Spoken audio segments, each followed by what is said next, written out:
Nós estamos numa série de mensagens chamada De Todo o Coração. E estamos entendendo biblicamente o valor, a importância e de que maneira Deus trata algo que na Bíblia ele chama de coração. Nós entendemos que coração não é simplesmente esse músculo que está aqui dentro. Coração não é esse órgão somente.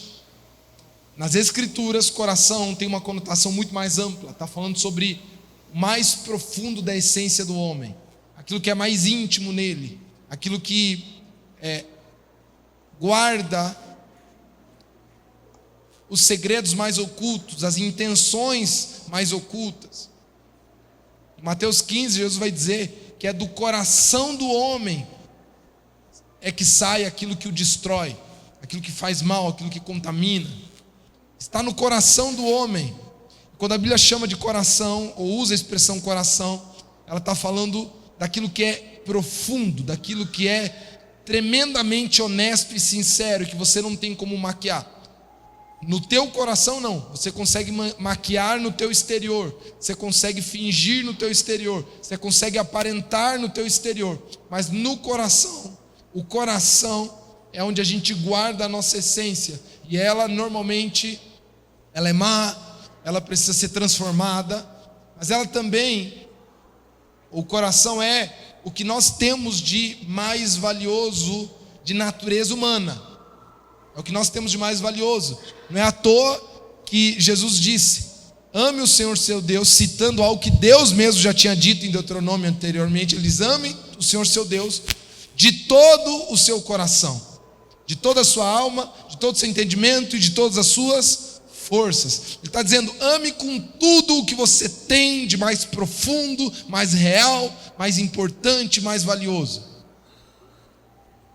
Quando nós olhamos para a Bíblia, nós entendemos que o coração é um tema importante. Provérbios capítulo 4, verso 23, se conseguir projetar para nós, você vai acompanhando.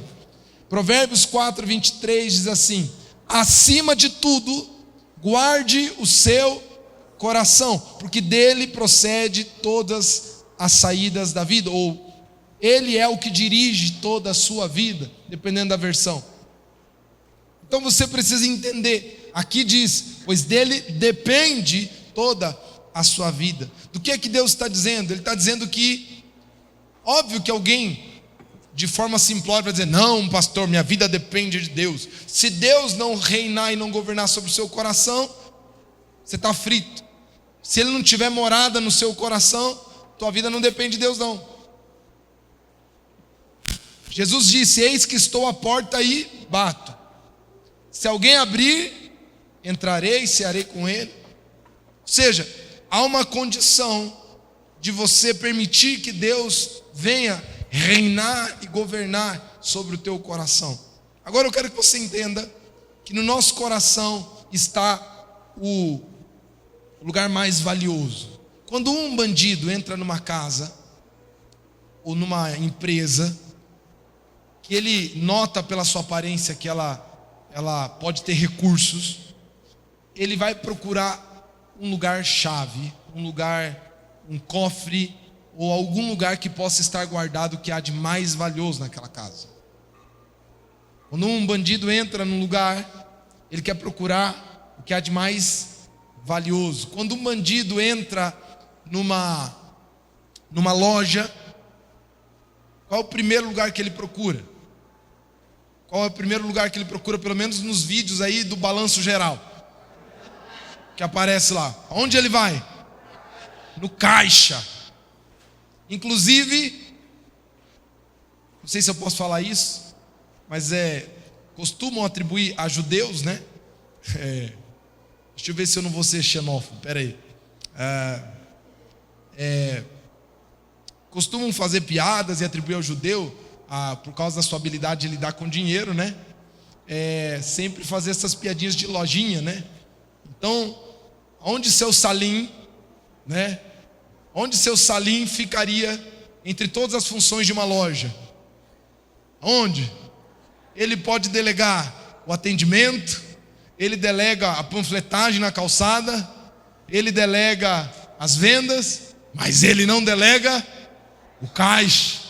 porque lá é que está o que mais importa daquele negócio. Escute uma coisa: aquela loja, aquela fachada, aqueles produtos, aquele balcão não fazem sentido. Tudo isso é para uma coisa: ter lucro. Aquele lucro está lá naquele dinheiro, naquele caixa. Óbvio que agora as coisas mudaram, transações financeiras e tal, mas isso é um símbolo de que há um lugar que ele é chave para todo o resto. E se o diabo e o inimigo quer destruir, governar, sequestrar a tua vida, aonde é que ele vai agir? No teu coração. Ele vai procurar o que há de mais íntimo, mais profundo, mais enraizado em você. Sabe, em Mateus 15 é algo muito interessante, e eu não tenho tempo de ler agora, mas Jesus está num dilema, porque os fariseus, que eram religiosos daquela época, questionam Jesus pelo fato dos seus discípulos não lavarem as mãos para comer. Não é só as mães, né, que se incomodam com isso. Os discípulos estavam incomodados. Você e os seus discípulos não lavam as mãos, e ele justifica isso, que é tradição entre os judeus. E ele estava falando sobre uma tradição judaica de purificação, que não estava na lei, mas era uma interpretação dos religiosos, avançando no que eles entendiam da lei, para não se purificar, para não se tornarem impuros espiritualmente.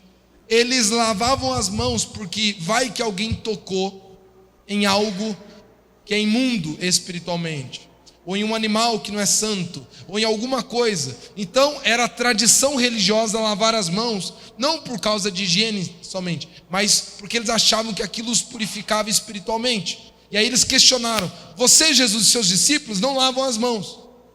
E Jesus dá uma dura neles. Recomendo você ler Mateus 15. Ele diz: vocês não sabem o que vocês estão fazendo.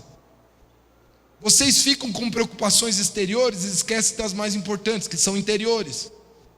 Vocês ficam aí zelando e guardando com diligência mandamentos, mas descumprem a essência e o princípio do mandamento, que tem a ver com coisas do coração. E ele cita um exemplo que era comum entre os fariseus: vocês justificam o fato de vocês quebrarem um mandamento e um princípio importantíssimo para Deus, que é honrar pai e mãe. E muitos de vocês justificam o fato de estarem quebrando isso, ou seja, desonrando os pais e mães e não cuidando deles, e dando justificativas religiosas, como por exemplo, Jesus diz isso que eu estou dizendo, tá? Na hora que seus pais precisam de ajuda, vocês se negam a ajudar os pais e justificam: não é que eu já fiz compromisso com esse dinheiro de dar um voto e uma oferta ao Senhor. E Jesus excomunga isso. Ele diz: vocês dão dinheiro para Deus e usam isso como desculpa de não fazer o bem para os seus próprios pais. É assim que é o coração de vocês. Vocês estão preocupados com coisas exteriores, de aparência religiosa, e negligenciam as coisas do coração. E aí Jesus continua dizendo: o que contamina o homem não é o que entra pela sua boca, mas é o que sai dela. Porque o que sai dela revela os adultérios, as impurezas, os assassinatos, as calúnias, as maledicências. Quantos estão ouvindo o que eu quero dizer aqui? O problema do homem, Jesus está dizendo, é o que sai do coração dele, que se revela por aquilo que ele diz e expressa. Nosso coração importa. E é por isso que o inimigo, ele dá um jeito de invadir, como aquele ladrãozinho de loja, e ele vai direto no caixa eletrônico, né? Ele vai direto lá no cofre. Ele quer o teu coração. Eu quero falar com vocês hoje sobre 3 inimigos sorrateiros do coração. 3 inimigos sorrateiros do coração. 3 inimigos que, se eles entrarem no teu coração, eles destroem a tua vida. Há vários outros, mas eu quero falar sobre 3 inimigos do coração. Vocês estão comigo? Amém? Quantos querem guardar o seu coração para o Senhor? Deixar ele protegido? Amém? Primeiro inimigo do coração é a ansiedade. Eu não quero falar somente dessa ansiedade, relatada hoje como uma patologia ou como um problema clínico apenas. Eu quero te ajudar a entender a raiz e como ela age e afeta o teu coração. A ansiedade, hoje, a palavra, ela está ficando um pouco banalizada. Há dois viés de falar sobre esse assunto. Sim, as pessoas estão mais ansiosas, isso é fato. Pelo estilo de vida, pela forma como a gente vive, pela mentalidade embutida nos nossos tempos, onde acreditamos o tempo todo que nos falta algo, porque há uma pressão enorme para ganhar dinheiro, para viver vidas que nós não temos. Nós ficamos o tempo todo olhando para celular, olhando para a vida dos outros, e a gente acha que nos falta, e porque nos falta a gente precisa correr atrás, e para correr atrás a gente tem que trabalhar, e para trabalhar a gente se envolve, e quando a gente vê, a gente está lá preocupado. Não somente pelo estilo de vida que a gente vive, que, por exemplo, hoje nós não conseguimos mais praticamente dar atenção concentrada às coisas. A gente sempre está dividido, olhando para o mundo inteiro ao mesmo tempo. Enquanto você almoça, mas ao mesmo tempo acompanha o futebol, vê as notícias, vê o último meme, acompanha o grupo de WhatsApp, manda um GIF para um amigo, né? E você está tudo ao mesmo tempo, e o teu cérebro, o nosso cérebro, está sendo moldado. Augusto Cury dá um nome que ele chama de SPA, que é a síndrome do pensamento acelerado, como diagnóstico da nossa geração. Nós estamos vivendo com um elemento novo que os nossos pais não tinham, que é essa síndrome do pensamento acelerado. Estamos o tempo todo pensando muito rápido. Eu senti algo que esse final de semana, que eu senti desejo de, como meta, mais rápido possível eu vou fazer isso. Eu precisava falar com o Carlos, né, no final de semana, e mandei o WhatsApp para ele, e era rápido, e eu estava aqui em casa e ele estava lá no acampamento, e eu vi que a mensagem acho que não chegou, ou ele não ia ver. Já mandei para várias outras pessoas que pudessem estar perto, e a Ju respondeu: o Carlos deixou o celular em casa. Quando eu ouvi a frase, o Carlos deixou o celular em casa, eu falei: temos um mito entre nós. Não é possível que alguém hoje, em sã consciência, deixe o celular em casa. Eu não sei o que é isso. Eu não tenho noção o que é ficar sem o celular. Porque eu vivo até pela minha função mesmo, pela posição, eu vivo numa crença de que algo urgente pode acontecer, e vão me ligar, e eu não estou disponível. E na verdade é uma mentira do meu coração. É porque na verdade também sou tomado por essa síndrome de pensamento acelerado. Parece que algo me falta. Tanto é que, eu não sei se tem homens aqui, tem homens que já podem fazer dancinha de TikTok, porque tem o hábito de sair de casa e conferir chave, celular, carteira, né? Não é? Não é? Já dá uma dancinha, né? Sabe? Celular, carteira. Não sai, né? Então eu vou sair de casa. Quantos aí tem o tapinha né? É hábito já. Você vai, opa, tá aqui, tudo aqui. Fechou? Tá tudo aí. Se gravar, viraliza no TikTok. E a gente está o tempo todo preocupado, ansioso. Só que a ansiedade, gente, que é esse excesso de preocupação. Eu quero que você faça essa dissecação etimológica. Pré é algo antecipado. Pré é algo que está antes. Ocupação é o ato de envolver-se, ocupar-se. Preocupação é envolver-se, ocupar-se antecipadamente. E o que é a preocupação? É estar o tempo todo ocupado mentalmente com algo que ainda não é presente e real. É estar o tempo todo com a mente pensando naquilo que está adiante, naquilo que pode acontecer, naquilo que não tem, naquilo que vai faltar, enquanto aquela realidade ainda não é real e não existe. E você, quando menos percebe, você está ocupado mentalmente o tempo todo da sua vida com coisas que não existem. ou que não são fato. Esse é o poder da ansiedade. Ela te sequestra, ela rouba você. Meus queridos, encontre alguém preocupado e ansioso e você vai ver o quanto ele virou um zumbi, de viver e não viver, de estar e não estar. Eu não sei se você já se preocupou muito com algo, esteve em um estado grave de preocupação. Você come mal é mal, você conversa com as pessoas, você trabalha, você vive a vida. Mas quando termina o teu dia, se você pudesse descrever como foi cada experiência, que sentimento te causou, o que você desfrutou daquilo, você não sabe. Porque a tua cabeça estava ocupada. O teu coração estava ocupado. A ansiedade e a preocupação nos sequestra da nossa própria vida. A ansiedade e a preocupação faz com que você não experimente alegria de verdade, contentamento de verdade, prazer na vida. A preocupação é um veneno que te destrói. A ansiedade te rouba de você mesmo.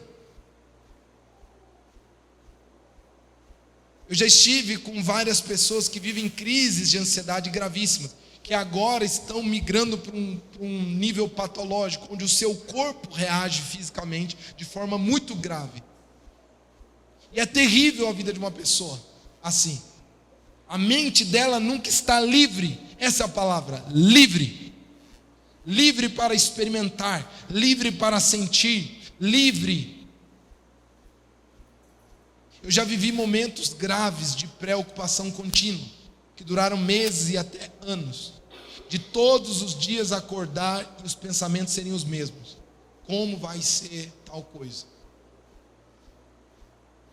E eu sei do que eu estou falando, como é viver e não viver.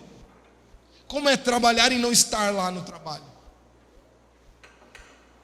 Como é estar com os teus filhos e não estar com os teus filhos. Como é estar com a tua esposa e não estar com a tua esposa. E eu vou dizer algo que é triste, mas é real. Estamos aqui só entre adultos, fora alguns bebês que possam estar no colo. Alguns pode ser que não consegue mais ter nem prazer e alegria de desfrutar de intimidade com sua esposa, com seu marido. Porque até em momentos como esse, a cabeça está em outro lugar. Esse é o demônio da ansiedade, da preocupação. Ele te rouba da vida.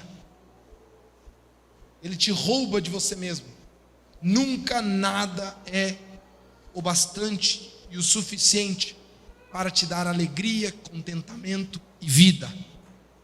Mas Jesus diz: eu vim para que tenham vida e a tenham plenamente. Existe um Deus que quer te dar vida, e vida em abundância, e essa vida se expressa e se manifesta numa vida de alegria, de satisfação, de esperança, mas também de estar presente, de estar por inteiro, de estar completo.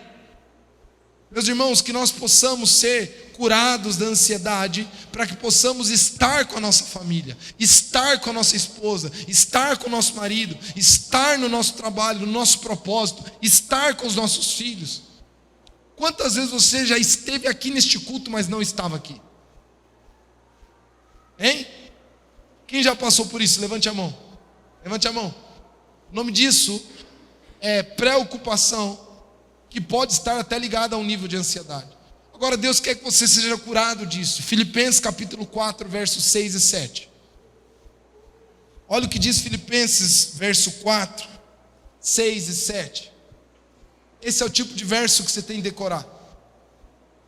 Diz assim: não andem ansiosos por coisa alguma. Antes, com orações e súplicas, apresentem os seus pedidos a Deus. E com um coração agradecido. E a paz que excede todo entendimento guardará os seus corações. Guardará o quê? Seus corações. E a mente de vocês em Cristo Jesus. Aqui está a fórmula para vencer a preocupação. Como assim, pastor? Qual é essa fórmula? Primeiro, o que Deus quer que você faça quando você estiver preocupado é: tire a preocupação da mente e externalize ela. O que é orar? Orar é transformar em palavras coisas que estão no coração e na mente. Orar é colocar para fora aquilo que está dentro. Mas o que nós fazemos é reclamar. E reclamar é o oposto de orar. O que nós fazemos quando estamos preocupados e ansiosos é lamentar, reclamar, murmurar. Mas o caminho bíblico é orar. A primeira coisa que Deus diz: quando você estiver preocupado e ansioso por algo, experimente colocar para fora esses pensamentos através da oração. Eu sei que parece a coisa mais óbvia que eu estou dizendo, mas talvez alguns de vocês nunca experimentaram isso. Inclusive, mesmo que essa preocupação te acompanhe o dia inteiro, toda vez que o pensamento da preocupação vier, expresse a oração do teu coração a respeito dessa preocupação. Clamando, pedindo. Deus está dizendo, não está errado pedir, pelo contrário, peça. Você está preocupado? Pede ao Senhor. Está preocupado? Ora ao Senhor. Fala, externaliza. Para quem talvez gosta, eu recomendo muito. Aprenda a escrever as suas preocupações. Quando você aprender a orar escrevendo, você vai ver como a tua vida vai mudar. Comece a escrever. Está ansioso? Está preocupado? Pega um papel, pega um bloco de notas, pega o celular e começa a botar para fora. O que está aí dentro. Mas eu não sei, pastor, o que está? Desembucha, vai. Posso dar outro conselho? Pega o teu WhatsApp, faz um grupo com você mesmo, ou manda uma mensagem para o teu próprio contato, e faz um áudio. E nesse áudio, ore. Alguém já fez isso? Alguém já fez isso? Pegue, quando você estiver preocupado, aonde você estiver, manda um áudio. Você não manda áudio para todo mundo o tempo todo? Dirigindo, no mercado, trocando a fralda das crianças, você manda áudio. Está preocupado? Pega o celular e faz um áudio para você mesmo. E desembucha, bota para fora. Sabe por quê? Há um poder quando a gente coloca diante de Deus através das nossas palavras, nossas preocupações. A gente materializa a nossa dor e a nossa angústia e tem coragem de dar nome àquilo que nos aflige. E nesse momento Deus está extraindo e vendo o que está no nosso coração. E Ele diz: aqui está alguém que realmente tem aprendido a confiar e a depender de mim. Segundo, com o coração agradecido. Ou em uma versão, como diz a NVT, agradecido pelas coisas que já passaram. Ele está dizendo, quando você estiver preocupado, lembre-se do que Deus já fez. Quando ele diz com orações e súplicas e um coração agradecido, ele está dizendo, não tem problema clamar por aquilo que você quer que Deus faça, mas enquanto você clama, lembre-se que Ele já fez muito na sua vida, e da mesma forma como Ele já fez, vai continuar fazendo. É isso que ele está dizendo, traga à memória tudo aquilo que Deus já fez na sua vida. E aquilo vai lembrar ao teu coração quão enganoso ele é. Que enquanto ele duvida, ele deveria estar crendo. Enquanto ele oscila, ele deveria estar firme. E aí quando você clama e põe para fora, e ao mesmo tempo agradece e injeta uma dopamina espiritual de gratidão. A palavra de Deus diz que um milagre acontece. E esse milagre chama-se transplante de preocupação.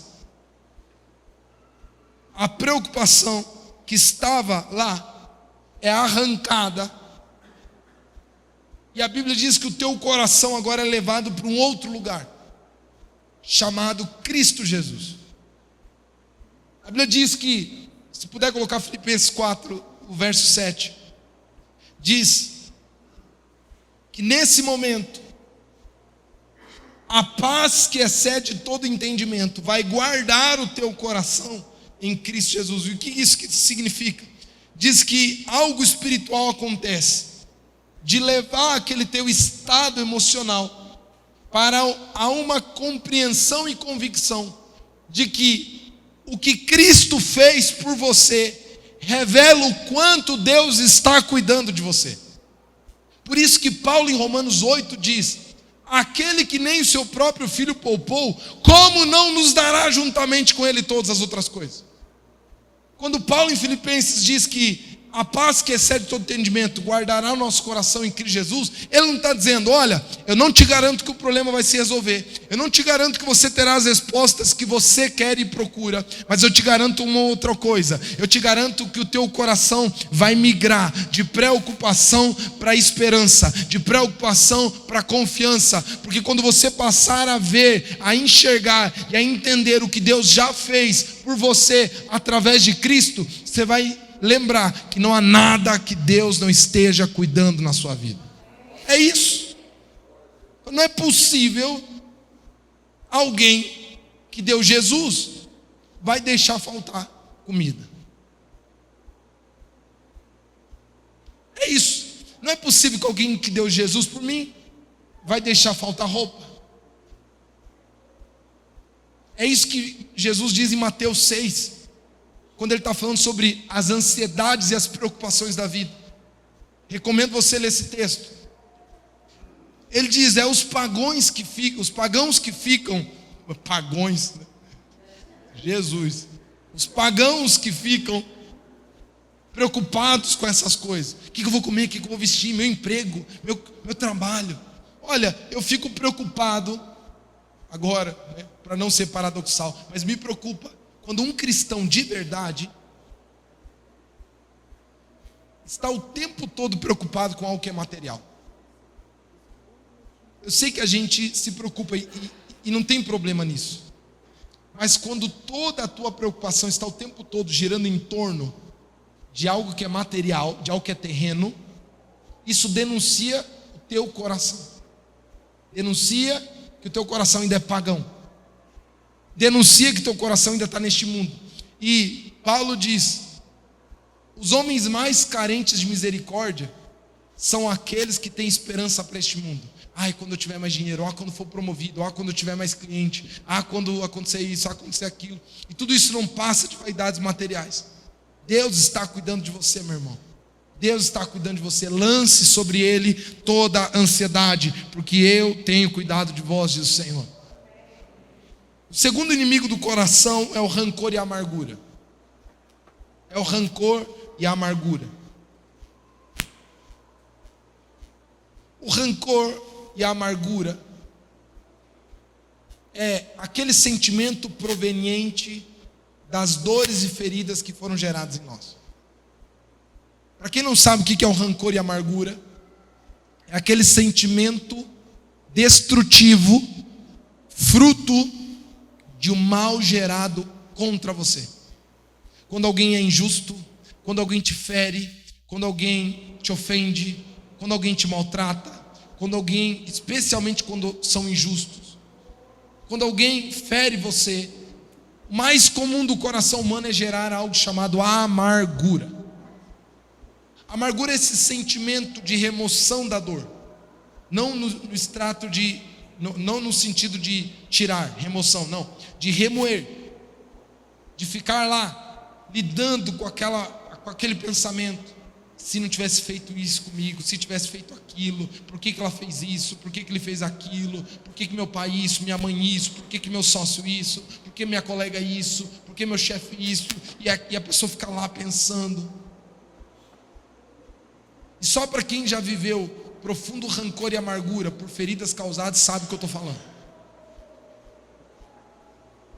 Alguém disse que o rancor e a amargura é como um veneno que nós tomamos achando que o outro está morrendo.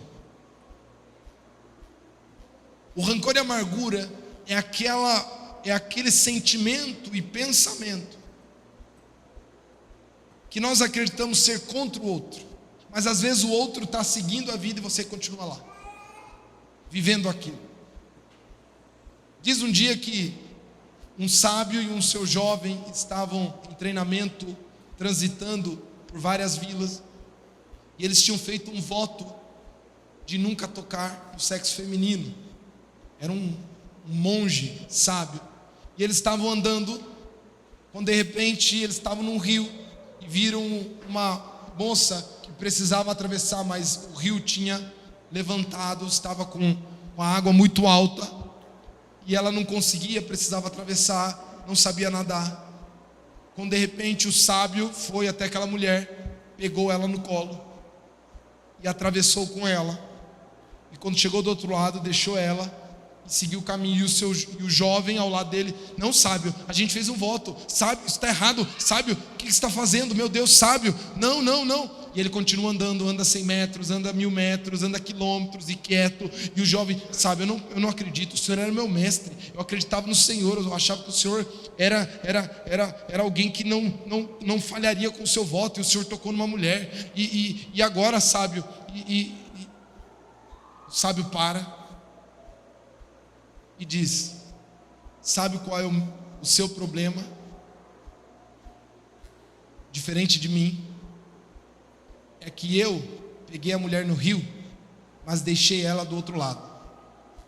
Você carrega ela até agora. Isso é o rancor e a amargura. A coisa já aconteceu, o fato está lá atrás, mas quando ela entra no teu coração, te persegue a vida inteira. Ela atrapalha o teu trabalho, ela atrapalha a tua vida, ela atrapalha as tuas decisões. Quantos aqui travaram anos da sua vida por coisas que passaram e não tem como mais mudar? Quantos aqui desistiram de projetos de Deus e travaram 10, 15 anos da sua vida por coisas que já passaram e não tem como mais mudar? Esse é o problema do rancor e amargura. É um inimigo que o diabo usa para sequestrar você do teu propósito, e ele vai te matando por dentro. Ai, se meu pai não tivesse feito isso. Ai, aquele sócio que me traiu. Ai, aquilo lá. E enquanto aquela situação está lá atrás, você carrega ela ainda. Hoje é dia de deixar aos pés de Jesus toda a raiz de amargura, amém? Já foi, não tem o que fazer, não tem como mudar, está com Ele. Não há nada mais que eu possa fazer. Deus me amou mais, Deus me perdoa, Deus perdoa o outro, não tem o que eu posso fazer. Só sei de uma coisa: eu não vou carregar isso no meu coração. Tem jeito. Alguns de vocês carregam isso a vida inteira dos próprios pais, pior ainda, que vê todo domingo, olha no olho dele, olha na cara, e tudo volta de novo. Familiares, parentes, e essa raiz de amargura destrói o teu coração. A questão é: meu querido, para que carregar até aqui algo que poderia ter ficado lá?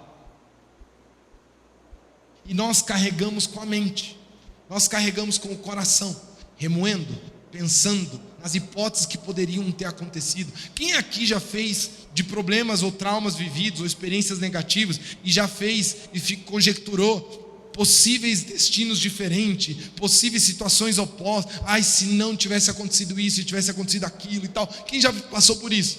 Essa é a maior besteira que podemos fazer na vida, porque não tem como. Aquilo te ocupa, aquilo gera mais sentimentos, aquilo não tem como. Não tem como ir lá, voltar lá atrás, não tem. Já foi. Já era. Só existem 2 caminhos, ou 2 remédios para coisas que aconteceram lá atrás. Só existem 2. Correção, quando foi você que errou. Você não tem como voltar lá atrás, você tem como corrigir a rota agora. E perdão quando erraram com você. Os 2 remédios com tudo que está no passado: correção e perdão. Correção é quando a responsabilidade é tua, perdão quando a culpa é do outro. Estão ouvindo? Agora, conjecturar, repensar, lamentar, chorar, já era, meu irmão. Lance aos pés de Jesus, não só a sua ansiedade, mas todo o rancor e toda a amargura. Mas finalmente, o terceiro inimigo do coração é algo que, quando eu falar, você diz: esse último ponto não tem a ver comigo. É a inveja. Quantos estão preparados para descobrir que são invejosos?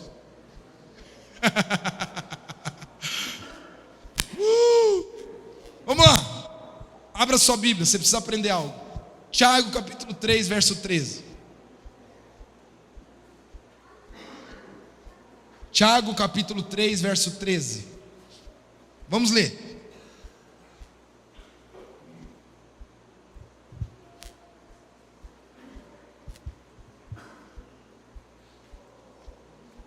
Preste atenção que esse texto, vários vão ler na vida e não vão entender o que ele está dizendo. é sábio e tem entendimento entre vocês? Preste atenção, pare aqui. Nesse momento, Tiago está definindo um público. No caso prático, ele está falando com a igreja. Especialmente essa carta é uma carta à igreja que estava em Jerusalém, que eram os originais hebreus, aqueles raízes que ainda mantinham especialmente o judaísmo, meio mesclado ao cristianismo. Então eles lutavam agora com uma nova fé, e com uma nova fé não somente como nova religião, mas como uma nova mentalidade de vida, que era uma fé serviçal, uma fé humilde. O cristianismo, o maior líder do cristianismo, Jesus, pegou a bacia e a toalha. E agora aqueles judeus que se convertiam, que estavam acostumados a uma religião hierárquica, sabe?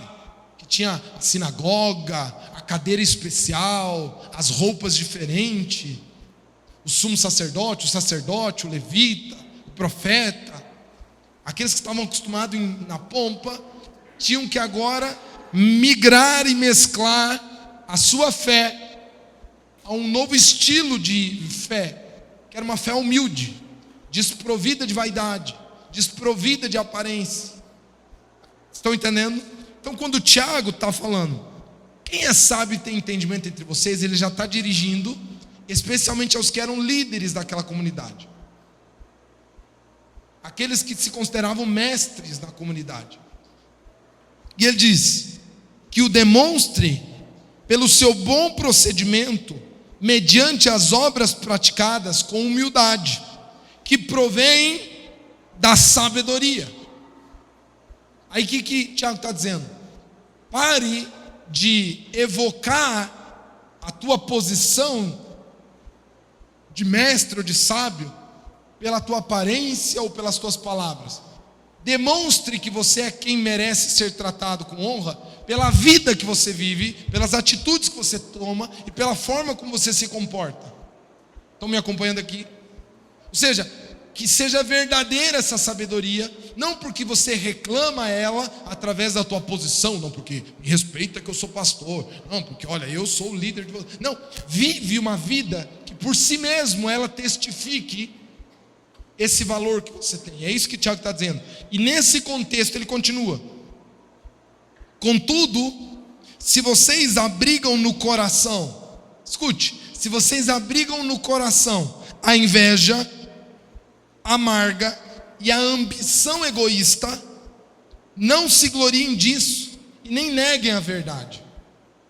Esse tipo de sabedoria, entre aspas, não vem dos céus, mas é terrena. Não é espiritual, mas é demoníaca. Pois onde há inveja e ambição egoísta, aí há confusão e toda espécie de males. Espera aí, eu achava que inveja era desejar as coisas do outro. Talvez para você o conceito e a definição de inveja era isso até hoje. Invejoso é aquele que deseja ter o que o outro tem. E Tiago está nos dando uma nova perspectiva de inveja, ou uma perspectiva diferente. Ele está revelando a inveja como todo sentimento e toda compreensão e toda motivação interior que é baseada e sustentada pela comparação e pela hipócrita vida de aparência. Quantos entenderam o que eu disse aqui? Ele está dizendo, não despreze. Inveja não é esse sentimentozinho, nossa, eu queria ter o carro que ele tem. Isso aí, a maioria de nós não faz mais, por mais que deseje, às vezes. Mas conscientemente a gente não faz. Mas o que nós fazemos é motivar a nossa vida em decidir, fazer, se portar, comparando sempre e motivando as nossas decisões por aquilo que eu vejo do outro ou o outro vai ver de mim.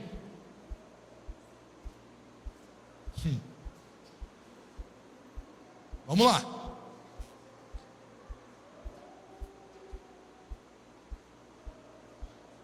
Pare e pense nas principais decisões que você tomou na sua vida.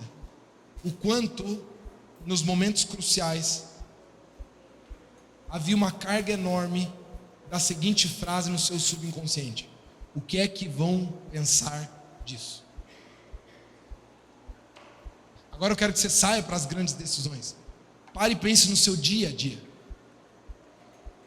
Como é que você vive o seu dia? O quanto você pergunta inconscientemente ao seu coração: o que é que vão pensar? Entende? O que é que vão pensar? Você está apertado financeiramente, não tem dinheiro para sustentar as questões básicas, está cheio de dívidas e problemas. Aí você precisa vender a casa. E a primeira coisa que vem à tua cabeça é: cadê o que vão pensar? Estão entendendo?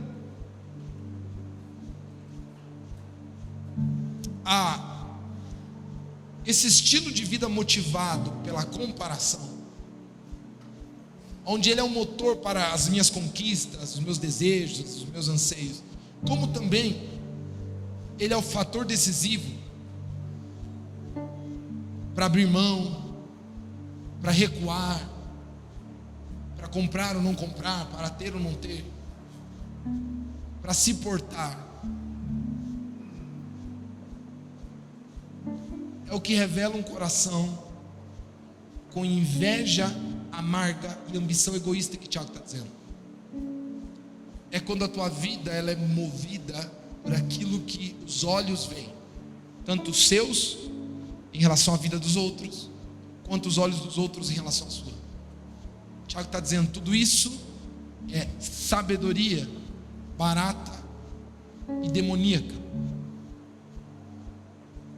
A sabedoria que vem do alto é aquele que se desprovém de toda vaidade, aquele que se rasga de toda aparente estrutura externa e decide ser autêntico e real na sua própria vida.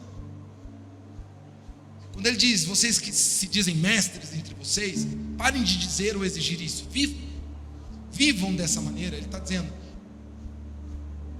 se desarma dessa casca de vida aparente e viva uma vida real, que decida, que faça, que se comporte, que fale como aquilo que você diz ser ou saber. Agora, quando você simplesmente maquia a tua vida, mas aqui dentro não é real, você está enchendo esse coração daquilo que ele chama de uma inveja amarga e ambição egoísta, que é uma ambição vaidosa. Isso rouba teu coração de algo que você precisa para a vida, que é a verdade. A verdade. Posso dizer uma coisa: algo que destrói você pouco a pouco na tua vida é viver uma vida de mentira. E quando eu digo viver uma vida de mentira, eu estou falando tanto quanto viver uma vida carregando mentiras, coisas que você esconde, adultérios, pecados, faltas de integridade, quanto essas pequenas mentiras brancas que nós contamos o tempo todo, pelo Instagram, pelo WhatsApp, comprando uma roupa que eu não poderia ter, trocando a roda do carro, fazendo aquela conta que eu não poderia fazer, porque tudo isso é uma vida de mentira, que por dentro, no teu coração, a gente só está se autodestruindo. Aquilo não é real. Isso te mata. Isso te mata. Nós vivemos na geração da superficialidade, da aparência e da hipocrisia. A hipocrisia religiosa, querer aparentar santidade e religiosidade. A hipocrisia social, aparentar que conhece todo mundo, que sabe todo mundo, que se dá a todo mundo, que tem dinheiro. A hipocrisia afetiva, mantendo o relacionamento, conversando com pessoas por interesse, buscando vaidosamente algum tipo de imagem social, mesmo que seja em sentidos micros e mínimos. Gente, eu estou falando algo fora da realidade? É verdade ou não é? Temos sido escravos disso. Uma vida de mentira. Uma vida de mentira. diz aquela frase, mais ou menos assim: gastando dinheiro que não tem, para comprar coisas que não precisa, para agradar gente que nem gosta. Essa é a nossa vida. Vaidosa, fraca, fútil, invejosa. Toda vez que o teu coração for tomado por uma necessidade de aprovação, onde você norteia as tuas decisões baseado no julgamento raso, alheio, a tua motivação é demoníaca. É isso que Tiago está dizendo. Ela é hipócrita, invejosa e egoísta. E isso não provém de uma vida autêntica, real, honesta e sincera. Isso vai destruir você por dentro. Eu tenho certeza que se você conhece pessoas que vivem essa vida frágil, quase como um castelinho de areia, que construiu toda uma vida baseada em algo que não é real. Não é real. Financeiramente, esteticamente. Às vezes eu brinco, né? Eu recebo muito WhatsApp o tempo todo, né? Às vezes vem pessoas da igreja, visito e tal. A pessoa manda um WhatsApp: oi pastor, estive domingo, nós conversamos ao final do culto. Eu olho a foto. Não, nós não conversamos não. Porque a pessoa é diferente. Uai. Aí quando encontra a pessoa, é você. Está diferente. Essa é a nossa vida. Moldada, maquiada. Se tem uma coisa que Deus detesta, é isso. Deus detesta essa vida aparente. Quem é você de verdade? Talvez o teu coração tenha sido invadido pela ansiedade e preocupação, pelo rancor e pela amargura, ou pela inveja, nesse sentido que eu estou te contando aqui hoje. Hoje é dia de curar seu coração. Quantos querem ser livres desses demônios, desses males, desses destruidores, passar a viver uma vida real, livre? Meu Deus, gente, não há nada melhor do que viver uma vida livre, sem se importar com o que os outros vão pensar, antes do que o que Deus vai pensar, buscando agradar mais a Ele do que aos outros, livre de rancor, de amargura. Meu Deus, é como tirar uma âncora das costas e sair voando e correndo para o seu propósito e destino. Eu preciso dizer uma coisa aqui profeticamente: quando você se libertar de todas essas coisas que tem impedindo você de progredir, de avançar e de andar com Deus, eu quero te dizer, em nome de Jesus, tem pessoas aqui que vão viver em 1 ano aquilo que poderiam viver em 10. Vão acelerar o tempo de Deus na sua vida. Eu estou te convidando a você ser livre de verdade, lançar sobre Jesus tudo aquilo que te prende. Chegou o verdadeiro aceleramento espiritual, é livrar-se de toda a vaidade, aparência, necessidade de aprovação, hipocrisia, livrar-se de todo rancor, de toda amargura, de todo problema que já morreu e já ficou lá atrás, livrar-se de toda ansiedade, toda preocupação, de todo sentimento de meu Deus, como é que vai ser, como é que vai ser, como é que vai ser? Vai ser o que Deus quiser. Eu vou viver hoje o meu dia da melhor maneira possível, amando os meus filhos, trabalhando diligentemente, honrando meus compromissos, e Deus será fiel de cuidar do meu futuro. Eu te convido a viver uma vida livre. Você nunca mais vai querer outra vida, eu te garanto. Quando você experimentar liberdade, a liberdade de não mais se importar com o que o mundo pensa, em detrimento daquilo que Deus pensa, você vai ver quão feliz você é capaz de ser, de verdade. E o teu coração vai experimentar alegria e satisfação, em nome de Jesus. Coloque-se em pé, e eu quero orar com você.